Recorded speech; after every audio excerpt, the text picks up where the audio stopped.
Hello guys, welcome back to my channel. Guys, आज का topic है मम्स। इसमें हम definition, cause, features, investigation, treatment, complication, इन सब के बारे में जानेंगे। तो अगर अभी तक आपने मेरे चैनल को सब्सक्राइब नहीं किया है तो सब्सक्राइब कर दो और पुरानी वीडियोस को भी एक बार ज़रूर देखो। मम्स की डेफिनेशन क्या है? मम्स एक सिस्टमिक वायरल इन्फेक्शन है जो कि पैरामिक्सोवायरस से होता है। पैरामिक्सोवायरस एक SSRNA वायरस है जो कि एक मम्स वायरस इसका नाम होता है।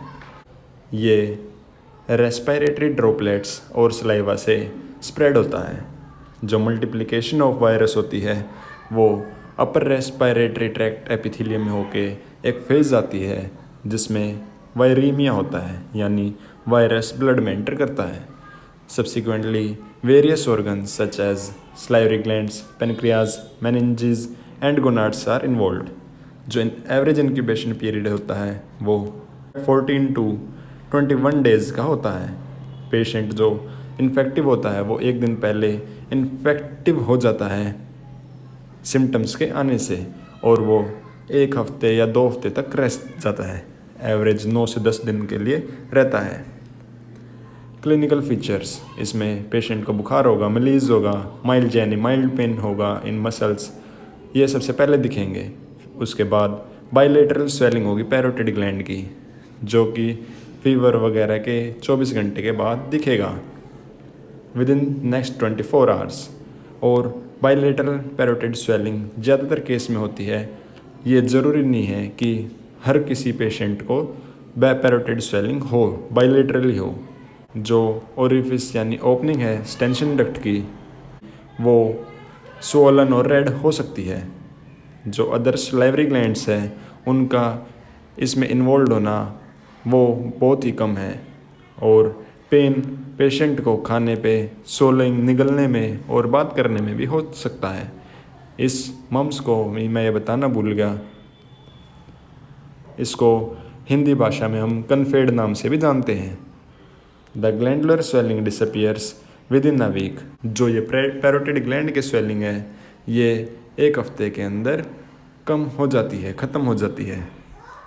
ये पैरोटिड ग्लैंड की स्वेलिंग आप देख सकते हैं, ये साइड में कान के नीचे यहाँ पर। इन्वेस्टिगेशन में क्या होता है?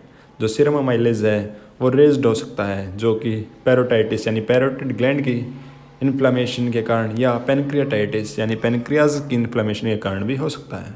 देयर में भी रिलेटिव लिम्फोसाइटोसिस एंड जो डायग्नोसिस होती है वो कन्फर्मेशन होती है उसकी isolating the virus from saliva, throat, CSF और यूरिन। CSF और यूरिन इन केसेस में होगा वो मेनिंजाइटिस हो गया उसमें, क्योंकि CSF इन्वॉल्वमेंट होती है, और यूरिन यानी नेफ्राइटिस वाले केस में हमें ये वायरस आइसोलेट करने को मिल सकता है। Demonstration of specific IgM antibodies और fourfold rise in IgG antibody titres can be scene.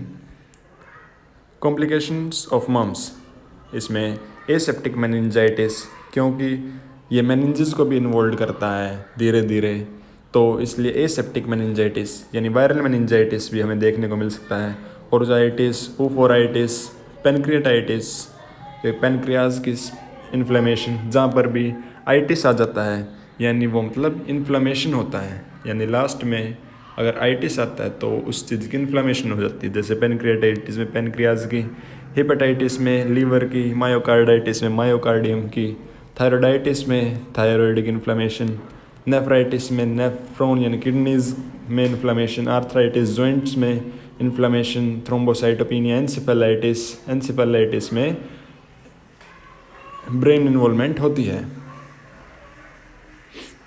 Treatment, इसका ट्रीटमेंट सिम्टोमेटिक ट्रीटमेंट होगा पूरा। पेशेंट को आइसोलेट कर देंगे जब तक उसकी स्वेलिंग सबसाइड नहीं कर जाए, यानी ख़त्म ना हो जाए, जो कि 9 से 10 दिन के लिए होती है। और इसमें अगर पेशेंट को फीवर वगैरह रहता है तो उस पर उसको बेड रेस्ट ही सजेस्ट करते हैं। Analgesics are used to relieve pain. Ice pack parotid region पर अप्लाइड करते हैं क्योंकि उसकी स्वेलिंग को कम करना होता है। Local support is use to relieve testicular pen.